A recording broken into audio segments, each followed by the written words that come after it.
تنعتقد انه اليوم جا كان واضح وحاسم.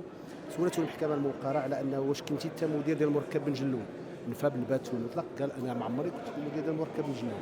سولته المحكمه في فتره سعيد الناصري واش كنتي كتشتغل في الوداد، قال انا ما عمري كنت كنشتغل في الوداد.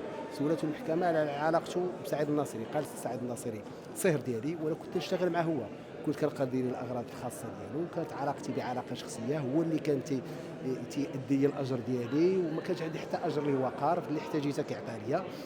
وكنت فيما يخص الامور الشخصيه ديالو الخاصه بدارو بوليداتو بالامور الخاصه ديالو بعمله، كان كل ما يحتاج شي حاجه كان تيكلفني بهذه العمليه. سولنا وقلنا له في واحد شي سيارات كانوا كيتقال على اساس انهم كانوا في المركز ديال بن جنون، شنو علاقتك بهم؟ السيارات ديال الشينوا ديال القونه واللي ديال المالي. قال له ودي انه هاد السيارات اللي كتحدثوا عليهم كانوا في كما قالت لي المحكمه الوقرا كانوا بين 2014 2018 2015. قال في الفتره 2014 2015 انا ما كنتش اصلا خدام لا مع سعيد الناصري ولا في الوداد، انا ما بديت خدام مع سعيد كان 2018. السيارات ديال الشينوا ديال المالي ما عمرني شفتهم، ما شفت اللي جابهم، ما شفت اللي خرجهم، ما شفت اللي صلحهم، ما شفت اللي هزهم، ما شفت اللي حطهم، ما كنت في الفتره اللي كتحدثوا عليها.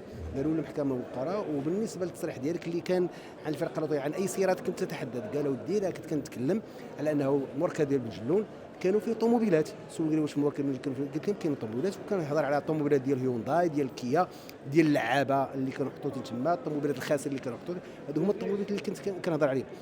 وبالنسبه للطوموبيلات اللي كتسولوا عليهم انا لا علم لي بهم، ما عمرني كنت تما، ما عمرني حضرت، ما عمرني شفت. سولته المحكمه الموقره انت سعيد الناصري ملي كنتي كتزوري فين كنتي كتمشي عنده؟ قال لي كنت كنمشي عنده في الدار ديالو اللي كاينه حدا لاستاد دونور في المعارف. قالوا واش من سنه؟ قال لي 2018. كان واحد الشاهد قدام المحكمه وقال لي ما ودي انا في 2016 سعيد الناصري سكن في الفيلا، ذاك الشاهد مول 100 مليون البرلماني. قال لي ما ودي انه انا تاكد بان سعيد الناصري في 2018 و2019 كنت كنمشي عنده الشقه ديالو اللي كاينه في المعارف، ما عمره كان ساكن في كاليفورنيا. وانا سعيد الناصري ما سقط الخبر انه سكن في كاليفورنيا حتى 2020 او 2021 في الفتره ديال كورونا، مما يؤكد انه الشاهد اللي حضر وادى اليمين القانوني على مول 100 مليون كان يكذب.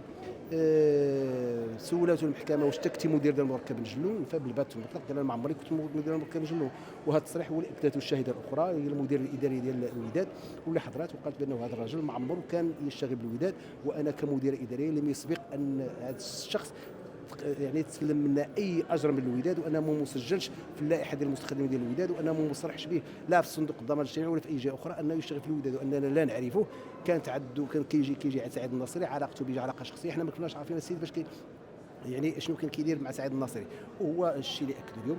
لذلك تنعتقد انه الكلام اللي تنسب ليه في المراحل السابقه على اساس انه مدير ديال المركب الجلول جا اكد النفي ديالو وكذبوا، واكد جا. وبالنسبه للواقعه ديال السيارات ديال الشينوا اللي كانوا تحطوا تمايا في المركب ديال الجلول اللي كيتم الحديث عليهم واللي كان حطهم واحد السيد صديق سعيد الناصري، قال بانه لما شد الطوموبيلات ما هز الطوموبيلات ما حضر الطوموبيل. يعني هذو هما النقاط الاساسيه اللي كانت شهادات اليوم، واللي تتاكد انه الشهود اللي تسمع عليهم اليوم المحكمه من بدينا حتى اليوم كلهم تاكدوا انه يعني سعيد الناصري ما عنده علاقه بالتهم المنسوبه عليه. اللي نقطه مهمه واللي هي جد حاسمه في هذا الملف هو ان الشاهد اللي كان سير سعيد الناصري اكد ما اكدته السيده لطيفه رأفت انه ما شاف حشيش، ما سمع حشيش، ما هز حشيش، ما حط حشيش، ما عنده عين بالحشيش. هذا الملف ديال الحشيش من نهار بدينا باقي ولا واحد جا قال لي بانني انا تعاملت مع سعيد الناصري في الحشيش، او سعيد الناصري طلب مني نهز الحشيش، او طلب مني نجيب الحشيش، او طلب مني نتوسط في الحشيش، او عنده علاقه بالحشيش.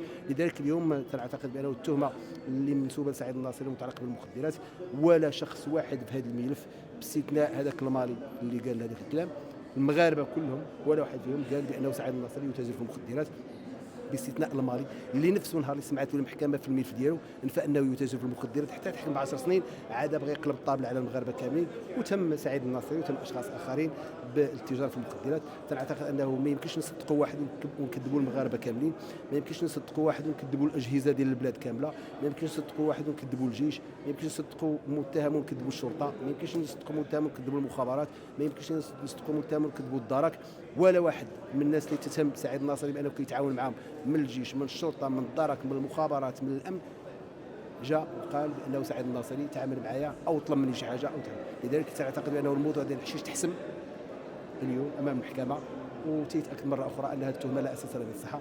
تنتمنى انه الامور تسير كما يعني اراد الله وكما نريد، ان تصل المحكمه الى قناعه بانه التجاره في المخدرات المسوسه عند الناصري في الملف غير ثابت بالبت والمطلق، وان تصريح شخص واحد ما يمكنش نعتمدوا ونكذبوا المغاربه كاملين.